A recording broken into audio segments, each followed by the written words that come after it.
Welcome to footballgameplan.com, where football makes sense. I'm Emery Hunt, the czar of the playbook. Bring you our NFL Week 1 preview between the Washington Redskins and the Philadelphia Eagles. Now let's take a look at some keys to victory for both teams, starting with Philadelphia. The Philadelphia Eagles' up-tempo offensive style was definitely on display in the preseason. Now this week versus the Redskins, the misdirection game should be in full effect. You want to have those defenders playing sideline to sideline to tire them out, as opposed to playing downhill. Defensively, the biggest question for the Eagles, not just in this game, but for the entire 2013 campaign, will be, can they stop the run? This is a game where Isaac Sopoaga and Benny Logan will have to bring their A-game down in, down out. And a much maligned secondary, which I think is improved, can't get caught looking in the backfield. Otherwise, RG3 can gash them with big plays deep down the field. Now let's move over to the Redskins in this matchup, and RG3 is healthy and ready to go versus the Eagles, and I'm interested to see the growth in the passing game, more so the receivers than from RG3. Can they consistently get open versus that Eagles secondary? That'll be a big factor in whether or not these guys can win this ball game. Now defensively, keep a close eye on their secondary with two rookies playing extensively, and also Brandon Merriweather back there healthy at 100% to go along with D'Angelo Hall and Josh Wilson. The linebackers as well as the defensive backs will have to play assignment football versus the Eagles, and they must be ready to make those one-on-one tackles, because when you look at Chip Kelly's offense, it puts the defense in such a bind in space that if you miss a tackle, it could be a touchdown. Now let's go inside the lab to take a look at some X's and O's for both teams in this matchup. The one thing that's evident about the Philadelphia Eagles is the team speed that they have on offense. And I'm going to show you how in certain third down situations they can utilize this team speed to their effectiveness versus the Washington Redskins. You see how we're going to have this drawn up? We're going to put these guys in the spread. This will be a tight end. This is key to the play. Tight end, receiver out here, put receiver. So we're going to go quads. So you have a spread set, Vic in the backfield, LaShawn McCoy, who's one of the best backs in the league. And we're going to draw up a defense for this formation. 9 times out of 10, you're going to see the Redskins in what we like to call a nickel defense. So they're going to have your 4 down linemen, and they're going to have a strong safety over the tight end, free safety back deep, cornerback on the side, 2 backers in the middle. These could be all 4 linebackers that do a great job of applying pressure with the linebackers, but you're going to see a nickel defense, a 4-2-5 front. Now, here's the creativity. What you want to do is you want to create the opportunity for LaShawn McCoy, Michael Vick to utilize their speed. And since this is a tight end, we're going to move him in motion, because we're going to try to decide whether or not this is man coverage or zone coverage. If this guy follows the tight end, then we know it's man. If he is staying here in it's zone, then we can keep the tight end here. We'll show you in a second what we're doing.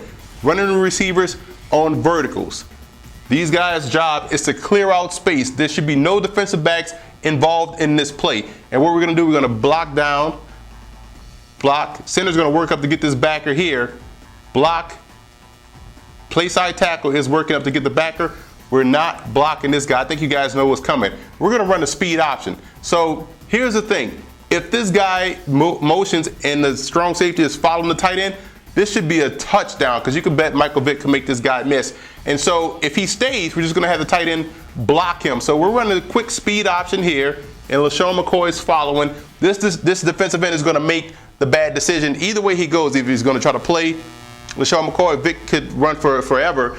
Or if he tries to tag Michael Vick, Vick pitches it, LaShawn McCoy is going to make everybody miss. So that's the thing. You can't run this often with Michael Vick, but you can do it situationally versus the Redskins. I think that could be a big play waiting to happen for the Philadelphia Eagles.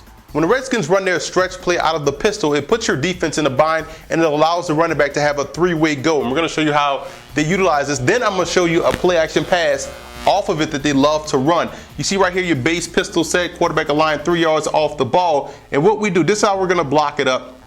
This could be a weak side backer or a nickel backer, however they choose to adjust their personnel. So we're going to have the backside tackle and guard. They're scoop blocking over here. We're going to pull the center.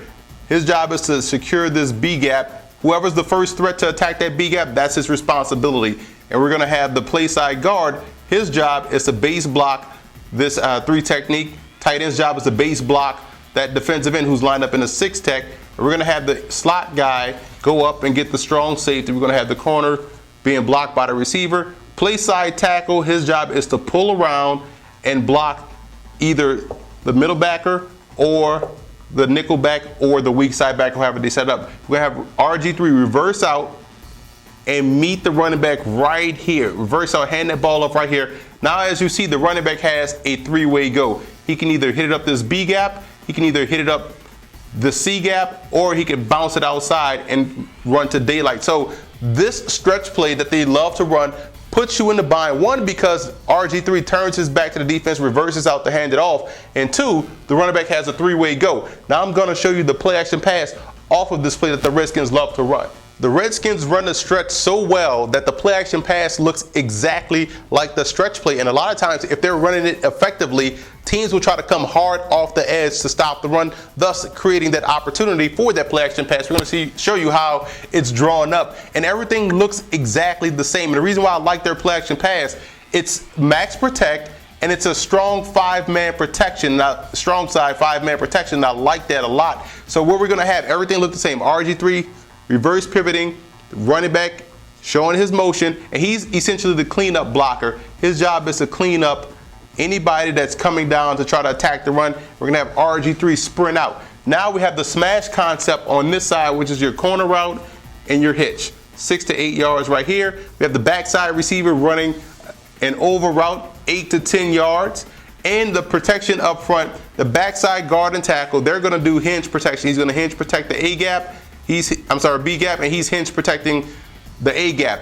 Front side, what we're going to do, we're going to down block. Play side guard, down block A gap, play side tackle, down block B gap. Tight end's going to down block the C gap. So now you see how we have everything blocked appropriately, blocked the same, and the center is going to pull out as well. So you're pulling the center, you have your cleanup blocker, you're strong protected to the strong side with 5 guys, 1, 2, 3, 4, 5, and you have your smash concept with your built-in over route. And as always, the running threat is in effect with RG3. So you see how they can have some success with their stretch play and a play action pass off of it.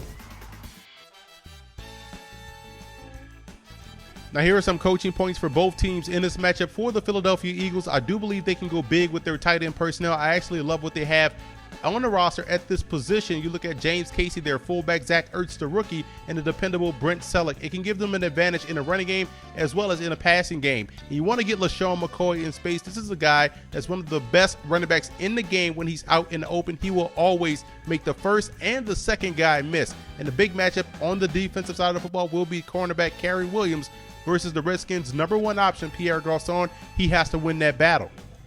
Now for the Redskins, RG3's passing rhythm will be key in this ballgame. If he can get to a groove early, it bodes well for the entire offensive attack. And the linebackers will have to play discipline versus the Eagles, that's sideline to sideline, as well as making sure they keep contained versus Michael Vick, as well as LaShawn McCoy. And the rookies have to step up. That's Bakari Rambo at free safety, David Amerson at corner, and Chris Thompson, the returner.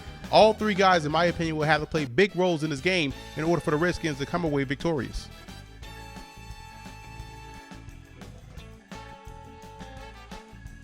The X factor in this ballgame for the Philadelphia Eagles will be their defensive line. In order to stop the spread or any version of a spread attack, whether it be the pistol, the read option, or even just a flat-out spread, you have to get pressure from within, so that defensive line needs to step up and play big this week. The X factor for the Washington Redskins will be offensive coordinator Kyle Shanahan and how well he can integrate RG3 into this offense, bring him along slowly until he gets his sea legs underneath him, and then maybe by the 3rd or 4th quarter, he'll be fully ready to go.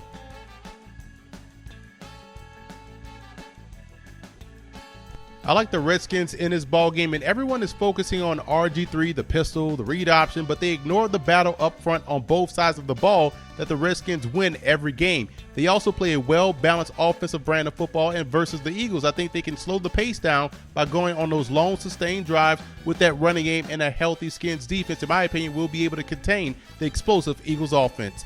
And I also want to give a huge shout out to Eagle fan forums and Redskin fan forums for always showing football game plan support.